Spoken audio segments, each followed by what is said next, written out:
আসসালামু আলাইকুম, welcome to Dewan recipes. কেমন আছেন সবাই? আজ আমি আপনাদের সাথে চিকেনের একটা রেসিপি শেয়ার করব, যেটা হলো চিকেন টিকিয়া বা চিকেন কাবাব। তাহলে দেরি না করে চলুন স্টার্ট করে দিই। সো ফার্স্ট আমরা চিকেনটাকে গ্রাইন্ড করে নেব। এখানে চিকেন নিয়েছি 100 গ্রামের মতো, ছোট করে পিস করে নিয়েছি। এটা আছে আমার হাড়ের মাংসটা, ওখান থেকে আমি চিকেনটাকে বের করে নিয়েছি। হাড়ের মাংস নিয়েছি কারণ চিকেনটা জুসি হয় খুব, ব্রেস্ট নিলে অতটা জুসি হয় না। এবার দিয়ে দেব এই যে পেঁয়াজ, এটা একটা মিডিয়াম সাইজের আছে। সাথে অ্যাড করব একটু আদা রসুনের পেস্ট, অল্পটা দিয়ে দেব। কাঁচা লঙ্কা দুটো দেব। আদা রসুনের আমি পেস্ট অ্যাড করেছি এখানে। আমি চাইলে গোটা দিতে পারতাম, অ্যাকচুয়ালি গোটা দিলে ভালো করে মিহি হয় না, তো সেই জন্য আমি আদা রসুনের পেস্ট ইউজ করেছি। আপনারা চাইলে গোটা দিতে পারেন। তো এবার এটাকে আমি গ্রাইন্ড করে নেব, চলুন। সো এই যে চিকেনটা আমার গ্রাইন্ড করে হয়ে গেছে, রেডি। এবার এটাকে আমি বলে ঢেলে নেব।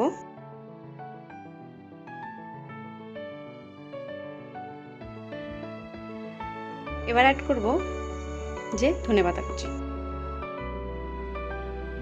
সাথে অ্যাড করব হলুদ গুঁড়ো, সাথেই অ্যাড করব লঙ্কা গুঁড়ো, যেহেতু কাঁচা লঙ্কা দেওয়া আছে। সাথে অ্যাড করব জিরে গুঁড়ো, সাথে অ্যাড করব এটা আছে মিট মশলা, সাথে অ্যাড করব নুন একটু। এবার অ্যাড করব একটু সরষের তেল। এবার এটাকে আমি মিক্স করব।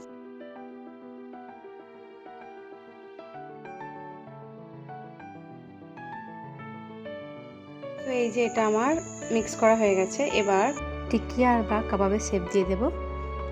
নিয়ে নেব হাতে একটু তেল, যেমন সাইজ করবেন আর কি।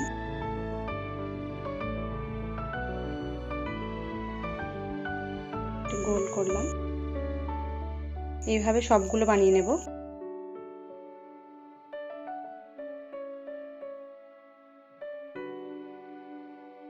তো এই যে আমার কাবাবগুলো বা টিকিয়াগুলো হয়ে গেছে, রেডি। এবার এগুলোকে ফ্রাই করে নিই, চলুন। সো প্যান বসিয়ে দিয়েছি, দিয়ে দেবো একটু তেল। খুবই ইজি চিকেনের টিকিয়া বা কাবাব, খুবই তাড়াতাড়ি হয়ে যায় এটা। তেলটা একটু চারিদিকে করে নিই, ফ্লেমটা একটু লো করে রাখছি। তেল গরম হয়ে গেছে, এবার একে একে আমি টিকিয়াগুলো দিয়ে দেব। খুব বেশি গরম করব না তেলটা, না হলে পুড়ে যাবে দেওয়ার সঙ্গে সঙ্গে।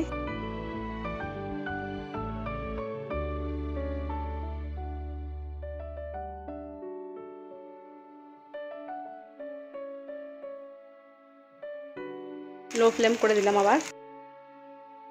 একদিকটা একটু হালকা ব্রাউন হবে, তারপর আমি উল্টে দেব। এবার উল্টে দিই।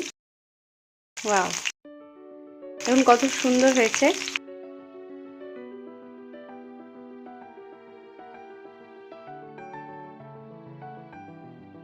সো এটা আমার ব্রাউন হয়েছে। এবার এটাকে আমি চলুন প্লেটিং করি।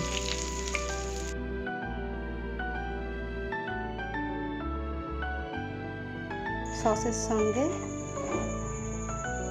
দারুণ যাবে। আপনাদের একটা দেখাই কতটা জুসি হয়েছে।